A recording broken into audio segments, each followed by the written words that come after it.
The alien princess was forced into marriage, but she grinned when she saw that the groom was human. Princess Lyra of the Xanthari Empire stood alone on the observation deck of the Imperial flagship Starward, her silver skin catching the pale glow of a dying star far below. Her long obsidian hair moved gently in the ship's recycled air, like smoke from an ancient fire. She wore the ceremonial gown of binding woven from threads spun in zero gravity, each strand humming with the memory of past unions, most of them loveless, most of them cold. The weight of the chain around her neck pressed into her collarbone, a constant reminder that she was no longer just a princess. She was a vessel for survival. The Xanthari were fading, their once mighty empire, now a ghost of what it had been. Their people sterile, their bloodlines thin, their children born still or weak or gone before their first breath. The High Council had searched the galaxy for a solution, and they found it in the most unexpected place, Earth, a backwater world orbiting an unremarkable yellow star home to a species that laughed too loudly, cried too easily, and died far too young. Humans were fragile, chaotic, emotional, and yet they thrived. They multiplied. They adapted. They rebuilt after every war, every plague, every disaster. They rose again like weeds through cracked stone. And so the Council decided they would take human genes into their own bloodline to renew what time had stolen. Lyra had been chosen not because she was the strongest or the smartest, but because she was the last true heir of the royal line. Her mother dead, her father lost in the void years ago. She had no siblings, no cousins, no one left to carry the name but her. And so the duty fell to her. She would marry a human male selected by the Council after months of genetic screening, behavioral analysis, and psychological evaluation. The man would be brought to the Xanthari fleet under guard. He would stand before her. He would speak the vows, and then they would be bound for life or until death, whichever came first for him. She expected a brute, someone loud and crude, someone who would stare at her with hunger or fear, someone who would treat her like a prize or a threat. She had read the reports. Humans were possessive, jealous, violent. They fought over mates like animals. She braced herself for the worst. The ceremony chamber was silent as a tomb, the circular room lined with living walls that pulsed faintly with bioluminescent veins. Elders in deep indigo robes stood in perfect stillness, their faces hidden behind mirrored masks that reflected nothing but the cold light above. The air smelled of ozone and old incense, the kind burned during funerals. Then the doors slid open. He walked in alone. No guards, no advisors, no grand entrance, just a single figure in a simple gray uniform, his dark hair slightly messy, his boots scuffed from travel, his hands empty of weapons, his posture calm but alert. His eyes scanned the room not with fear but with quiet awareness, and then they landed on her. Lyra's breath stopped. He was not what she expected. He was not a man, he was a woman. Her name was Kate Miller, captain of the United Earth vessel Aurora, a decorated officer, a survivor of 3 deep space skirmishes, a woman who had once walked out of a crashed shuttle on a frozen moon with 2 broken ribs and brought her entire crew home alive. The Council had made a mistake, or perhaps they had not. Perhaps this was intentional. Perhaps they wanted to test her further, humiliate her, force her to bond with a female human, as if that made the union even more unnatural. But then Kate looked at her and something shifted. Lyra saw no mockery in those eyes, no arrogance, no lust. Just a quiet steadiness, a kind of strength that did not need to shout. And in that moment, Lyra did something she had not done in years. She grinned. It was small, barely there, just the faintest lift at the corner of her mouth. But it was real. It was hers, and it was because of her. The High Elder began the ritual, his voice low and resonant, speaking in the old tongue words that had bound Xanthari souls for 10,000 years. Lyra repeated them automatically, her voice smooth and practiced, but when it came time to join hands, she hesitated. Kate did not reach for her. Instead, she waited, gave her space, let her choose. Lyra stepped forward and placed her hand in Kate's. The touch was electric, not because of biology, but because of choice. After the ceremony, they were led to their shared quarters, a spacious suite designed for royal bonding, soft light, warm air, a window that looked out onto the endless dark. Kate stood near the door, hands in her pockets, watching Lyra with careful eyes. "You don't have to stay near me if you don't want to," Kate said, her voice low and calmly returned. "You are my bonded now, whether I want it or not." Bonded doesn't mean prisoner, Kate said. I didn't ask for this either, but since we're stuck together, I'd rather we start as something close to friends. Lyra studied her. You are not afraid. Should I be? Kate asked with a small smile. You're the one who's supposed to be scary. Lyra almost laughed, but caught herself. I could end you with a thought, maybe, Kate said. But you won't. How do you know? Because you smiled when you saw me. Lyra looked away, her silver cheeks darkening slightly, a rare Zenthari blush. I did not expect you. Neither did I, Kate admitted. She walked to the replicator, tapped a few buttons, and a moment later held out a steaming cup. Tea Earl Grey, it's calming. Lyra took it. The warmth seeped into her fingers. You offer me a drink after. Being dragged across space to marry an alien seemed like the decent thing to do, Kate said. Besides, I figured you might be as nervous as I am. Nervous? Lyra frowned. You are human. You should be terrified. Our biology is incompatible. In many ways, our customs are foreign. Our lifespans differ by centuries, yeah, Kate said, stepping closer. But you smiled. They sat by the window that night, not touching, not speaking much, just watching the stars drift past, and for the first time in years, Lyra did not feel alone. Over the next few days, they began to talk. Kate told her about Earth, about oceans so vast they made the Zenthari crystal seas look like puddles, about cities that never slept, about music that made humans cry for no reason. Lyra spoke of her world of forests made of singing courts, of memory pools where the dead whispered advice to the young, of festivals where the sky rained light instead of water. They discovered they both liked puzzles, both hated loud noises, both found comfort in silence, but not everyone approved. Commander Vrex, head of the Imperial Guard, had watched the Union with growing disgust. He believed humans were a disease, a chaotic infection that would weaken the Zenthari, not strengthen them. He had argued against the marriage in private councils, but was overruled. Now he saw his chance to end it. The hired mercenaries, off-world beings with no loyalty and no conscience, paid them in rare isotopes and promised them safe passage through Zenthari space. If they succeeded in one task, eliminate the human. The attack came at night. Alarms blared, red lights flashed through the corridors. Screams echoed from lower decks. Lyra woke instantly, her senses sharp, her body ready for battle. She reached for her ceremonial blade, only to find Kate already standing by the door, suited in a light combat vest, pistol in hand. Stay here, Kate said. No, Lyra said, rising. This is my ship, my people, and you. You are mine now. Kate looked at her for a long moment, then nodded. Stay behind me. They moved through the ship like shadows. Kate's training and Lyra's enhanced reflexes made them a perfect team. They disarmed traps, avoided patrols, and cornered the last group of mercenaries. In the engine core, Vrex stood among them, his face twisted in fury.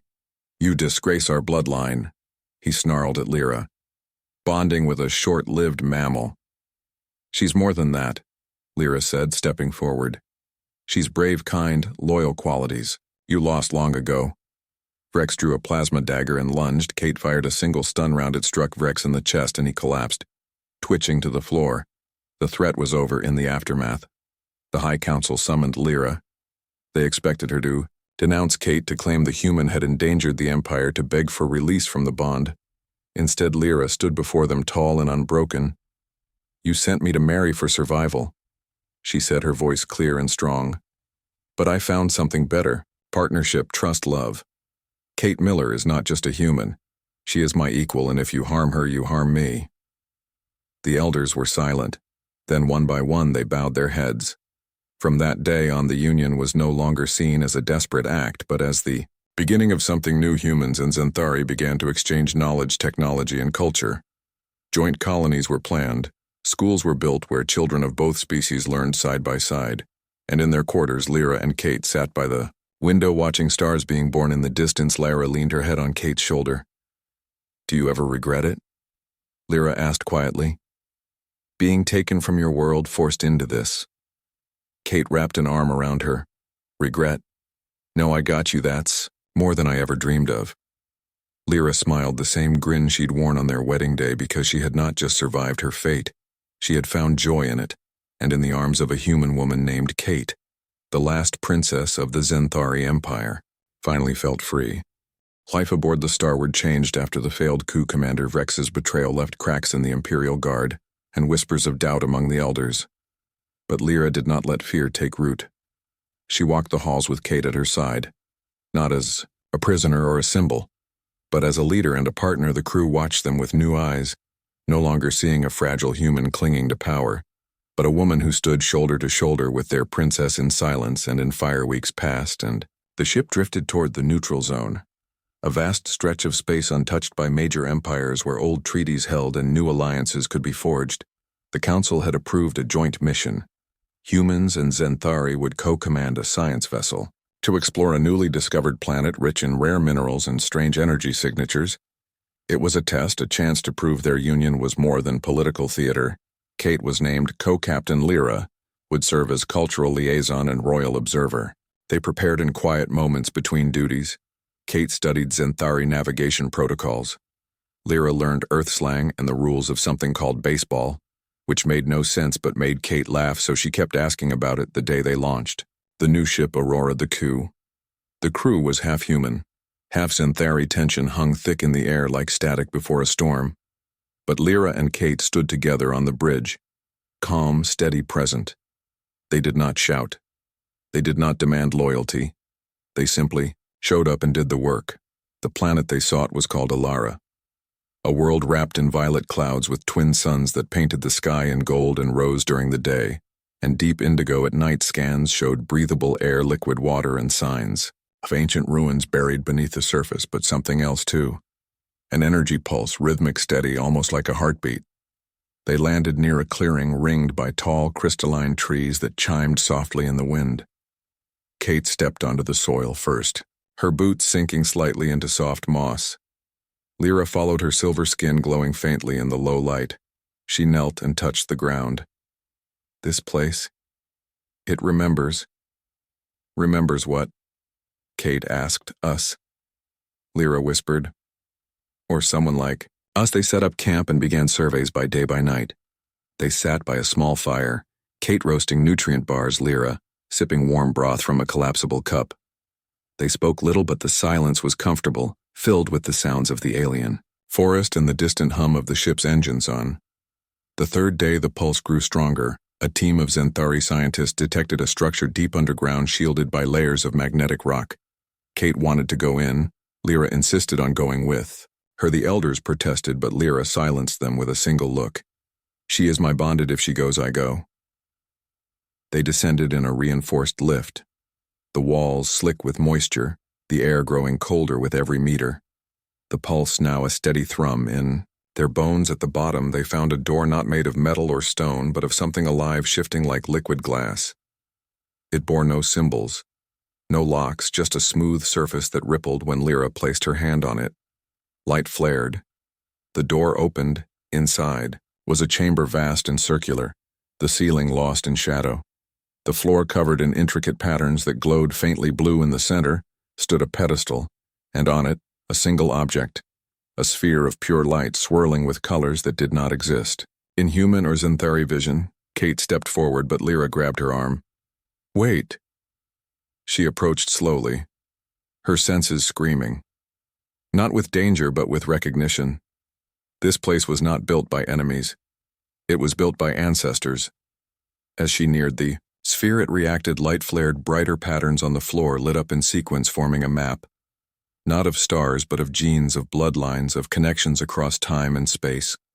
Suddenly images flooded Lyra's mind. Not words, but feelings. Memories not. Her own, a time long ago when the Zenthari were not alone. When they walked beside another species kindred in spirit, but different in form. A species that laughed, cried, and loved fiercely. A species that vanished without warning, leaving only echoes.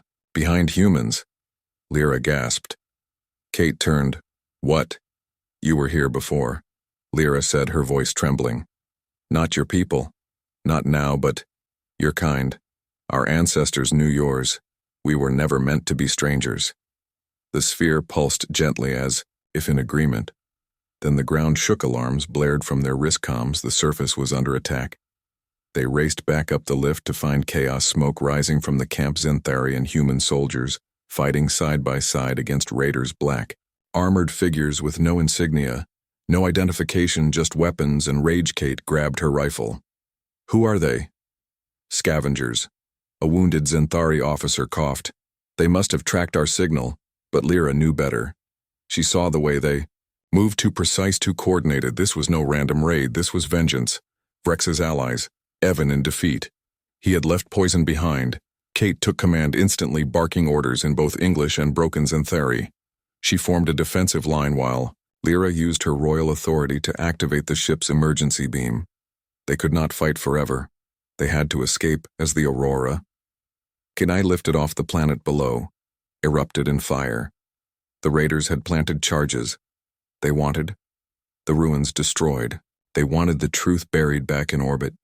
Lyra stood before the view screen watching Alara burn. They knew, she said quietly. They knew what that place meant. Kate stood beside her. What did it mean that we were never alone? Lyra said that our peoples were connected long before the council decided to force a marriage, that this, us, was not an accident, it was a return. Kate looked at her. So what do we do now? We tell the truth, Lyra said to everyone.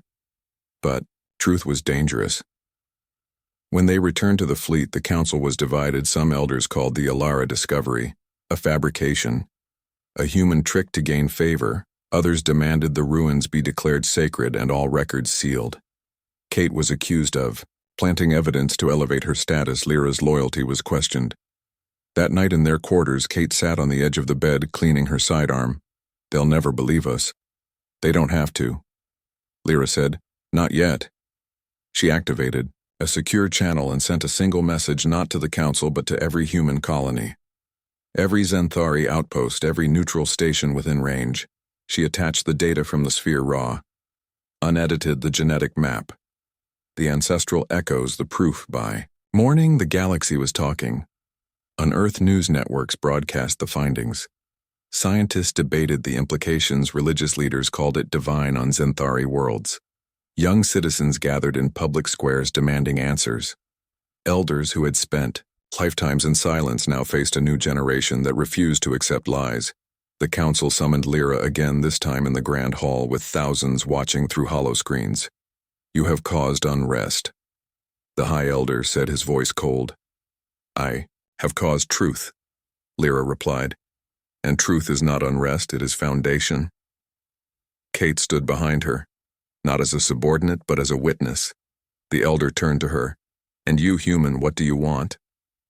Kate stepped forward. I want my wife to be safe. I want our people to stop fearing each other, and I want whoever sent those raiders brought to justice. A murmur ran through the crowd. The Elder was silent for a long time. Then he bowed his head. The council will investigate.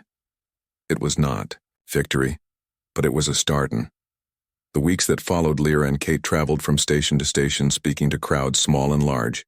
They did not preach. They shared. They told stories of Alara, of the fire on the ground, of the light in the dark. They showed how a human hand and a Zenthari hand could work the same console. How laughter sounded the same in both languages. How grief felt no different. No matter your skins, lowly walls began to fall. Human engineer helped repair a Zenthari water purifier on a drought-stricken moon. A Zenthari medic saved a child on a human freighter using techniques. Centuries-old schools began teaching both histories not as separate tales, but as one long story with many voices. And through it all, Lyra and Kate remained at the center, not as rulers but as proof. One evening, they stood on the observation deck of a new ship. The Unity, a vessel built by both species, its hull etched with symbols from Earth and Zenthara, its crew speaking a new hybrid language that mixed words from both worlds. Lyra leaned against the railing. Do you think they'll ever fully accept us? Kate took her hand. They already do. Look below in the common area. Human and Zenthari children played a game neither race had. Invented alone, it used cards with star maps and tokens shaped like animals from both worlds. They laughed, shouted, teased each other in a mix of tongues. It was messy, loud, chaotic, and beautiful. We didn't fix everything, Kate said softly. No, Lyra agreed. But we gave them a reason to try. As the ship drifted toward the next system, The twin sons of Ilara now just a memory behind them. Lyra felt something she had not felt since childhood. Hope, not the quiet kind, but the loud, stubborn, the kind that refused to die even when the universe tried to smother it. He looked at Kate and grinned again. Not the small smile of their wedding day, but a full, bright grin that reached her eyes. Because this was not the end of a story.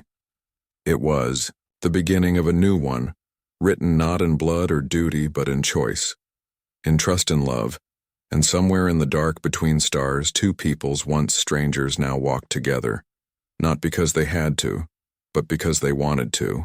The Unity ship drifted through the velvet dark, its hull scarred from battles fought not with fury but with patience, its crew no longer counting how many were human or Xanthari, but how many were friends. Lyra stood on the observation deck watching, a nebula bloom in slow-motion colors shifting like thoughts in a dream. Kate joined her holding 2 cups of tea, one for each of them. They did not speak for a long time. The silence was enough, but peace never lasted long. A message came from the far rim, a distress signal weak and broken but laced with a code only Kate would recognize. It was from her old mentor, Admiral Rose Ellis, once the fiercest voice against alien contact, now stationed on a deep space listening post called Beacon 9. The message said only help. They found something. They changed course immediately. Beacon 9 was a lonely outpost built into an asteroid, its sensors tuned to the whispers of dead stars. When the Unity arrived, the station was dark. No lights, no comms, no movement. Kate suited up. First, Lyra followed, her pulse steady but her mind racing. Inside, the air was cold, stale. The walls lined with frost. But no signs of violence. No blood. No blast marks, just emptiness. And one open door leading to the core. Lab. There they found Roses. She sat in a chair facing a massive view screen, her eyes wide, unblinking. Her hands resting on a console covered in strange symbols. Not human. Not Xanthari. Something older. Rose, Kate said gently. The woman turned slowly, as if waking from a dream. Kate, you came. What happened? Kate knelt beside her. We were listening. Rose whispered, not to ships, not to wars, but to the quiet. And it answered. She pointed to the screen and it was a signal, not a voice, not a picture, but a pattern. A rhythm repeating every 7 seconds, steady as a heartbeat, but vast as a galaxy. Lyra stepped closer. This is not artificial. No, Rose said. It's alive. They brought Rose aboard the Unity. She was weak but lucid. Her mind sharp, even if her body trembled. She explained that for months Beacon 9 had detected faint echoes from the void, not from any known system, but from beyond the galactic rim. The signal grew stronger, until 3 days ago. When it changed, it began to mirror their own transmissions. Human and Xanthari languages mixed into its pulse. It's learning, Lyra said, or remembering. Rose replied. Kate studied the data. If this is real, it means we're not just connected to each other. We're part of something bigger. They decided to follow the signal. The journey took weeks, the Unity pushing past known space into regions marked only as unknown. On every chart, the crew grew tense, but Lyra and Kate held steady. They held meetings every night, not as captains but as listeners, letting fear be spoken so it could be faced. Then they saw it.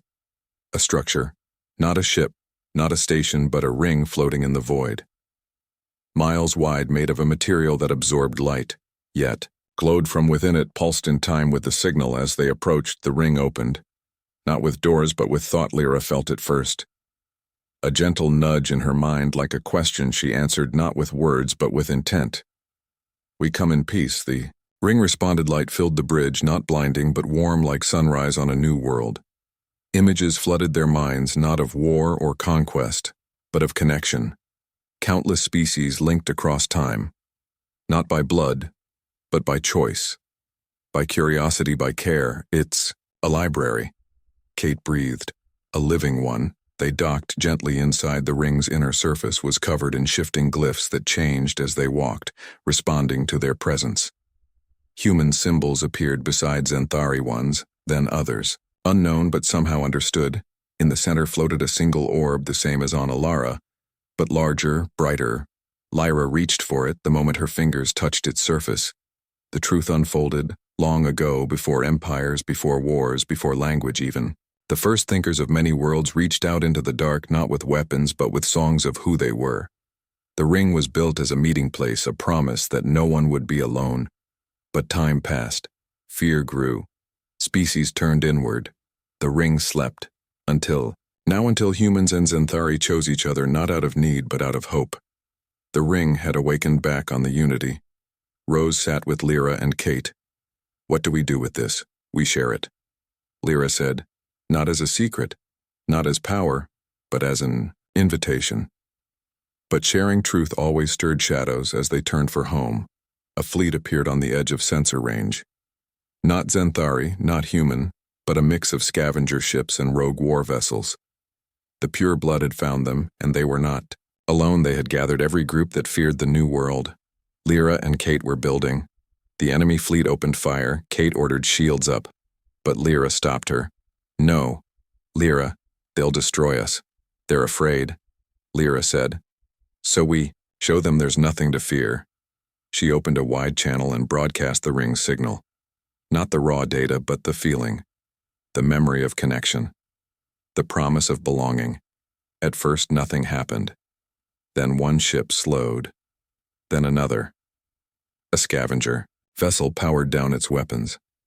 Its captain, a grizzled human with cybernetic eyes, spoke over open comms. I heard that song. My grandmother used to hum it. A Xanthari frigate dropped its shields. This is the old lullaby. We thought it was lost one by one. The enemy fleet stilled. The leader of the pure blood, a former council guard named Drell, shouted, It's a trick, is it? Lyra asked. Then why does it feel like home? Drell was silent. Kate sent a shuttle. Come see, for yourself. He came alone. Inside the Unity's briefing room he stood rigid, arms crossed, eyes hard. But when Lyra played the ring's memory, his face changed. He saw his own childhood. His mother singing that lullaby before the wars. Before the fear. He fell to his knees. I was wrong. He whispered. We all were. Lyra said. But it's not too late. They brought him to the ring. He walked its halls for hours, then returned with tears in his eyes. Tell everyone. He said, tell them we were never meant to be alone. The fleet that came to destroy them became the first to carry the message back on Earth and Xanthar. The news spread like starlight, touching every world, every station, every heart that had ever felt alone. Schools taught the ring's song, hospitals played it to calm the sick soldiers, hummed it before sleep. Lyra and Kate did not stop. They kept sailing, visiting worlds that had never seen an alien, bringing the ring's light to places buried in fear or grief. On a desert moon, they helped rebuild a village destroyed by drought using Xanthari water tech and human solar grids on an ocean planet. They mediated a dispute between tribes by simply sitting with them, sharing food and silence. They did not fix everything. They showed it could be fixed together. One evening, as the Unity rested in orbit around a quiet green world, Kate found Lyra on the deck again. You're thinking about her, Kate said. Lyra nodded. My mother, she would have loved this. She would have been proud of you. I hope so, Lyra said. I just wish she could see it. Kate took her hand. She does. They stood in silence, watching the planet turn below its cities, glowing like scattered stars. Then a new message came. Not a distress call, not a threat, but an invitation. From the ring it had found another signal, another ring far across the void, waking up in response. It's calling us, Lyra said. Then we answer, Kate replied. They gathered the crew not to give orders, but to ask, do we go? Every hand rose. Not because they were told to, but because they wanted to. The Unity turned its nose toward the unknown, its engines humming the old lullaby, its hull carrying the hopes of two worlds and maybe soon more. As they jumped to faster than light space, Lyra leaned her head on Kate's shoulder. Do you ever wonder what's out there? She asked. All the time, Kate said. But I don't need to know everything. I just need to know you're with me. Lyra smiled, that same grin from their wedding day. Small but sure, because this was not about endings. It was about forever. and forever had only just begun. The Unity ship sailed through the quiet dark, its engines humming a low, steady song that blended human engineering with Zenthari resonance tech. A perfect balance of both worlds. Lyra stood on the bridge, not in royal robes, but in a simple uniform, stitched with silver thread at the cuffs, a gift from Kate, who had learned to sew during long nights in deep space. Kate stood beside her, hands resting lightly on the command console, her eyes scanning the star charts with calm focus. They were no longer just bonded, they were co-leaders of a growing movement.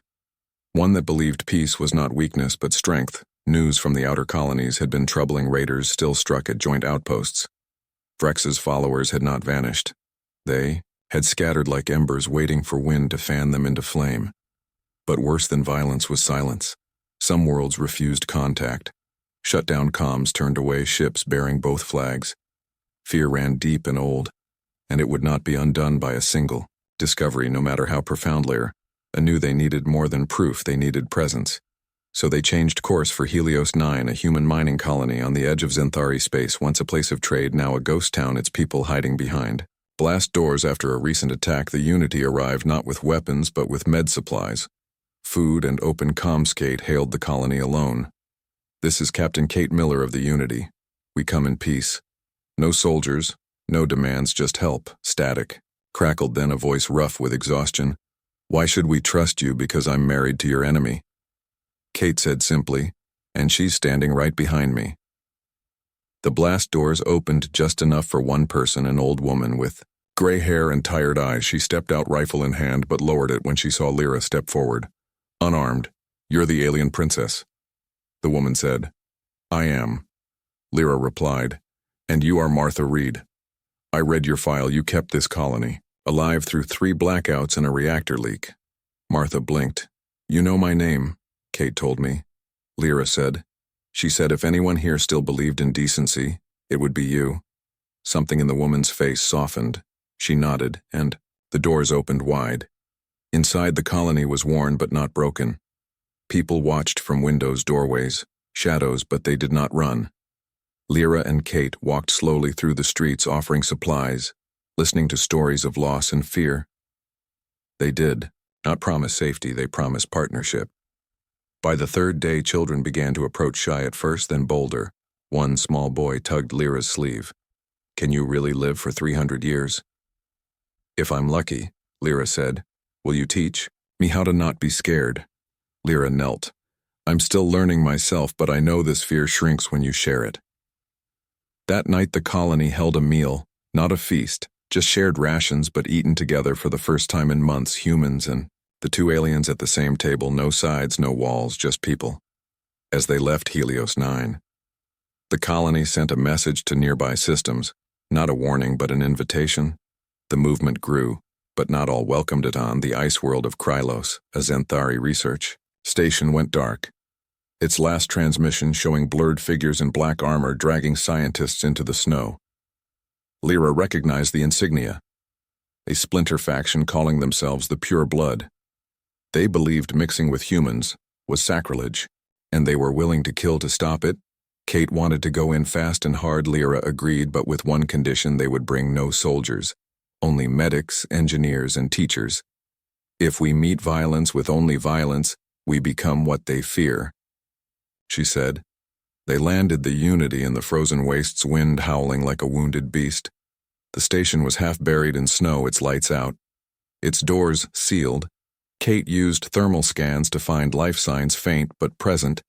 They breached the main airlock, silently, Lyra leading with her ceremonial blade, not for fighting but for cutting through ice and debris inside. They found the scientists alive, but terrified. Huddled in the core lab, the attackers had taken data.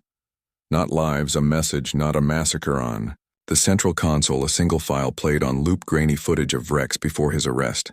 His voice weak but clear. "The blood must stay pure or we are lost." Lyra shut it off. "They're using his words like scripture," Kate said. "Then we give them new words," Lyra replied. They stayed for 3 days, helping the scientists rebuild, restoring heat and power. Sharing rations on the last night, the lead researcher, a Zenthari elder named Torin, approached them. "You could have sent a warship." "We did," Kate said with a small smile. It just doesn't look like one. Torin looked at Lyra. You risk everything for this. I already lost everything once. Lyra said, now I have something worth protecting. They left. Krylos not with prisoners but with allies. Torin broadcast a message across academic networks denouncing the pure blood. Not with anger, but with sorrow. We were never pure, he said. We were always becoming. The words spread like wildfire back. Aboard the Unity, Lyra received a private message from the High Council. Not a summons, but a request. They asked her to return to the capital. Not as a princess, but as a representative of the new path. Kate was wary. It could be a trap, maybe, Lyra said. But if we never go back, we let them define the future alone, so they turned the ship toward home. The capital world of Zenthar rose before them, a planet of towering spires and silent gardens. Its beauty unchanged, but its air different. Heavier with expectation, the landing pad was empty.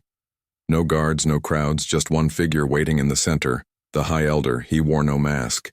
His face was old, lined with time, but his eyes were clear. You came, he said. You asked. Lyra replied, looked at Kate. And you brought her. Always, Lyra said. They walked through the silent city to the council chamber, not as prisoners or petitioners, but as equals. The elders sat not in judgment, but in waiting. The High Elder spoke. The pure. Blood has taken 3 colonies. They call for your execution. They say your union has brought shame. Then let them face me. Lyra said, not in secret, not in shadows, but here in the light. The council was silent. Then one elder stood. I have a granddaughter, she said. She asked me why she cannot learn human songs in school. I had no answer. Another rose. My son serves on a joint freighter. He says the humans work harder than we do and laugh more too. One by one they spoke. Not of politics, but of people, of small moments that changed minds. The High Elder turned to Lyra. What do you ask of us? Not obedience. Lyra said, not worship, just trust. Give us the chance to show that together we are not weaker but stronger. Thole. Council voted not with hands or voices but with light. Each elder touched a crystal in the center of the room. If they agreed, it glowed blue. If not red, all crystals turned blue. A first in 10,000 years. After the meeting, Lyra and Kate walked through. The royal gardens, the same ones where Lyra had once paced in dread. Now they walked in peace. Kate stopped by a memory pool, its surface still as glass. What do you see? Lyra asked. Kate looked down. Us. She said, older gray hair you still, silver me still stubborn. Lyra smiled, and happy. Always, Kate said, but peace was fragile as. They prepared to leave the capital. A distress call came from the neutral zone. A human colony under attack not by raiders, but by a full Zenthari, warship, its commander claiming loyalty to the pure blood. They raced back to the Unity engines, pushed to their limit. When they arrived, the colony was burning but not destroyed. The warship hovered above. Demanding surrender, Kate opened a channel. This is Captain Kate Miller. Stand down. The commander's face appeared on screen. Young, fierce eyes burning with conviction. You defile our bloodline, human, leave or we fire. Lyra stepped into view. This is Princess Lyra of Zenthar, and I command you to stand down in the name of the council. The commander hesitated. The council is weak. No. Lyra said, they are wise and you are being used. She transmitted the council's vote. The blue light, the elder's words. The young commander stared at the screen, his jaw tight. Then he looked past them to the colony below, where humans and Zenthari were fighting side by side. Not against each other, but against the fire, trying to save homes. Schools and nursery. He lowered his weapons. I was told they hated us, he whispered. They don't, Kate said, and neither do we. The warship turned and left in the ground. Lyra and Kate helped put out the last of the flames. A child ran to them, covered in soot, but smiling. You came, we always will, Lyra said as night fell. They stood on a hill overlooking the rebuilt walls of the colony, lights flickering back to life one by one. Do you think it will ever end? Kate asked. The fear, the fighting. Maybe not in our lifetime, Lyra said, but look, She pointed to the distance where a human engineer and a Xanthari pilot were working together on a broken generator, laughing over a shared mistake. "They don't see species," Lyra said. "They see partners." Kate took her hand. "Then we keep going." "Yes," Lyra said. "We keep going." And so they did. The Unity sailed on, not as a symbol of what was forced, but of what was chosen, not of duty, but of love, not of two worlds apart, but of one future shared, and in the quiet between the stars 2 women walked together. Not because the galaxy demanded it, but because they believed in each other. And sometimes that was enough to change everything.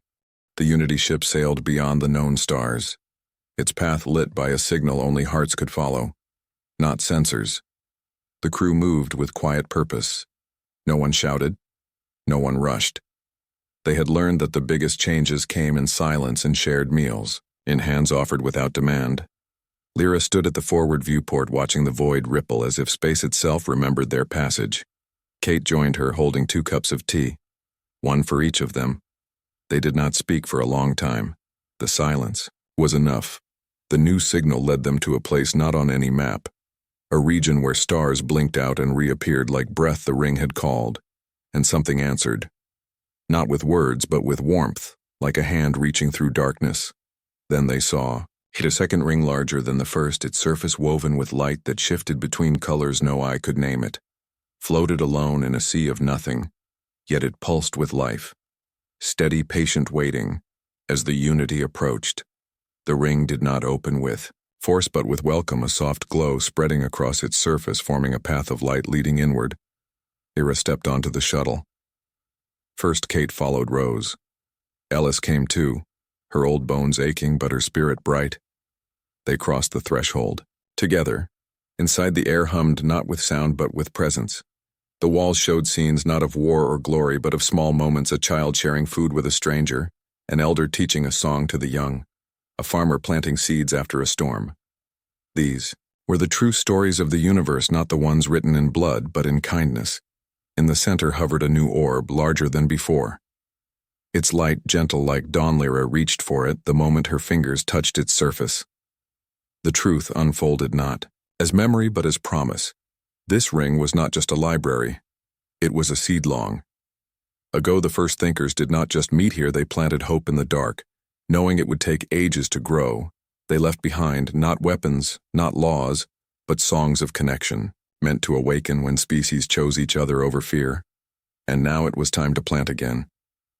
The orb showed them a place far across the void. A dead world. Its surface cracked. Its oceans gone. But beneath the dust, a spark waited. A world that could live. "Again, if given care, we have to go," Lyra said. "It's a lifetime journey," Kate replied.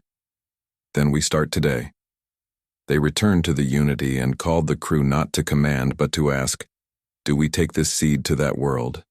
Every voice said yes, not because they were ordered, but because they believed the journey would take years, but they did not rush.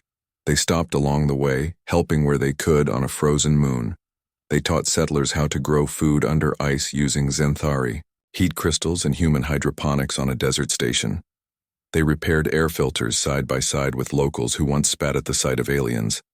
Now they shared stories over shared meals. Each stop made the crew stronger. Not in weapons, but in trust years. Passed Lyra's silver skin gained fine lines around her eyes from laughter. Not sorrow. Kate's hair turned gray at the temples, but her hands remained steady on the controls. They aged differently. But together each day, a choice to stay side by side. The dead world came into view at last. It was called Viridia. Once green, now gray. Its cities buried under dust, its rivers dry bones in the earth. They landed near the equator where the seed's signal was strongest.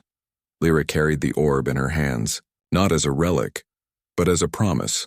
They dug into the soil not with machines, but with hands human and Xanthari, working together until they reached a chamber deep below the surface, its walls lined with ancient tech waiting dormant. Lyra placed the orb. In the center, light erupted, not blinding but blooming. Vines shot from cracks in the floor, trees rose from stone, rivers filled with clear water. In hours, not years, the world remembered how to live. As green spread across the land, the crew stood together, watching life return, not as conquerors, not as saviors, but as gardeners. Rose Ellis wept, "I never thought I'd see this." "You helped make it possible," Kate said. Back on the Unity, they received a message from home. Not from the Council, but from children on Earth and Zenthar. They had built a new school together, named it the Unity Academy. Its first lesson was the Ring's song. Another message came from Drell, once the leader of the Pure Blood. Now a teacher on a joint colony, he wrote, that his students asked why the stars shine, and he told them, "It's because someone once chose to look up instead of down." Lyra read the messages aloud on the bridge, her voice soft but strong. Then a new signal appeared, not from a ring, but from a ship small. Weak human design, they found it adrift near a black hole. Its power gone, its crew alive, but fading aboard was a young woman named Claire. Barely 20, her ship. The Wanderer had been sent by Earth to follow the Unity's path. Not to command, but to learn. "I wanted to see if the stories were true," she said, weak with hunger but eyes bright. "That two people could change everything." Kate gave her food, Lyra gave her rest. "The stories are true," Lyra said. "But it wasn't just us, it was everyone who chose to believe." They took Claire aboard, not as a passenger but as crew. She learned fast, asked questions, listened more than she spoke. She reminded them of who they once were, full of doubt, but full of hope. To one night. "Claire," asked Lyra, "do you ever miss your old life?" "I didn't have one," Lyra said. "Not really. I was a princess, but I wasn't alive until I met her." She nodded toward Kate, who was calibrating the engine with a Zenthari engineer, both laughing. "Over a shared mistake. Love isn't just feeling," Lyra said. "It's showing up every day, even when it's hard." Claire smiled. "I want that. Then go find it." Lyra said, "And when you do, don't hide it. Share it." Months later, they reached a system on the edge of known space, a world with 2 suns and oceans of liquid methane. Its native life forms floated in the skies like living lanterns. They had no words, but they sang in light. The Unity hovered quietly. Lyra and Kate stepped onto the surface in environment suits, not to take, not to study, but to listen. The lantern beings circled them, their light pulsing in rhythm with the Ring's song. They knew. They had been waiting. Lyra activated the comms and sent the Ring's signal, not as data but as gift. The lanterns glowed brighter. Then one drifted close and touched her visor gently. In that moment, Lyra understood they were not alone. They never had been. Back on the ship, Claire recorded everything, not for history but for hope, as the Unity turned for home. Not the old home, but the new one they were building together. Lyra stood with Kate on the deck, watching the twin suns set over the methane seas. "Do you think they'll remember us?" Lyra asked. "Not as heroes," Kate said, "but as the ones who started the song." Lyra leaned her head on Kate's shoulder. "That's enough." And it was, because the universe was not changed by grand battles or loud speeches. It was changed by 2 women who chose each other, be hands that built instead of broke, by voices that sang instead of shouted, by love that did not demand but gave. The Unity sailed on its hull, carrying not just crew, but seeds of green worlds, songs of lost lullabies, and the quiet truth that no one is ever truly alone. And in the endless dark between stars, a new story grew, not written in stone or steel, but in every choice to be kind, every hand held in fear, every heart that dared to hope.